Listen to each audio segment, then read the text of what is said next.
যার ভিতরে যত বেশি মায়া, তার ফেরার রাস্তাটাও নাকি তত বেশি কম। দিনের পর দিন ভুল রাস্তা দিয়ে যাই, দিনের পর দিন ভুল পথে হাঁটি, আর কবে সঠিক রাস্তার খোঁজ পাব? হয়তোবা আর হলো না। তো যাই হোক, মনটার ভিতরে অনেক কষ্ট আজকে, ভিতরটা তেমন একটা ভালো নাই।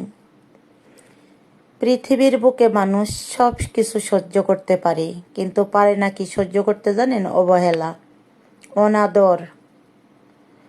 আর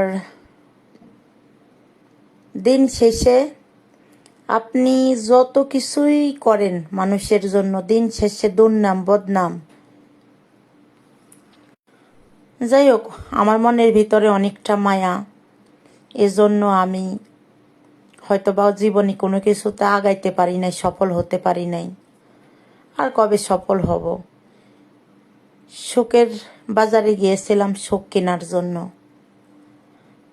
সুখের অনেক দাম, অত টাকা আমার কাছে নাই, তবে খালি হাতে ফিরি নাই, দুঃখ কিনে নিয়ে চলে আসছি। দুঃখ দুঃখ তো আমার জীবন সঙ্গী, ছোটবেলা থেকেই দুঃখ আমার সাথেই থাকে। দুঃখ আমাকে বলছে যে তোকে ছাড়া আমি থাকতে পারবো না, তুই আমার সব কিছু। যাই হোক, দুঃখকে বরণ করে নিলাম জীবনী। আমার মতো আপনারা কেউ ভুল করবেন না। সময়টা ছিল বাড়িতে থাকার, বাচ্চাদেরকে মানুষ করা, তাদের সাথে একসাথে মানে রং তামাশা করে সময়টা পার করার জন্য, কিন্তু আসলে সেই সময়টা হইল না। আজকে 4 বছর প্রবাসে আসছি, না পাই সুখ, না পাই শান্তি। সুখ আর শান্তিগুলো কোথায় যেন হারিয়ে গেছে। যতটুকু সুখ বাংলাদেশে ছিল, এই প্রবাসে এসে অতটুকু সুখ পেলাম না। আমি ভাবতাম প্রবাসের মানুষগুলো মনে হয় অনেক সুখী, আসলে না। কোনো প্রবাসী বুকে হাত দিয়ে বলতে পারবে না তারা সুখী। প্রতিটা প্রবাসীর মনে অনেক কষ্ট, আর প্রতিটা প্রবাসী অসুস্থ। কেন জানেন?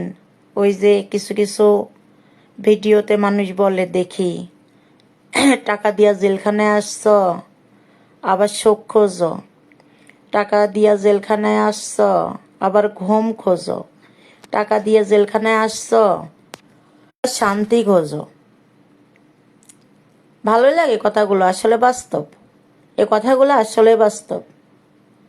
জানেন, আজকে সকাল থেকে কিচ্ছু খাই নাই, না খায় আসি। তবু কেন পেটে ক্ষুধা লাগলো, ভালো লাগতেছে।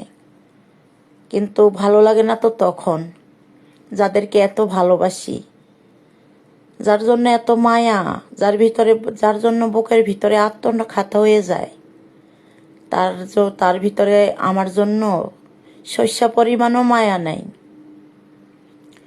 মনে হয় কি জানেন, মাঝে মধ্যে মনে হয় কোথাও যদি একটা নিলিবিলি জায়গা পাইতাম, একটু চিৎকার পায়রা সেখানে কান্না করে আসতাম।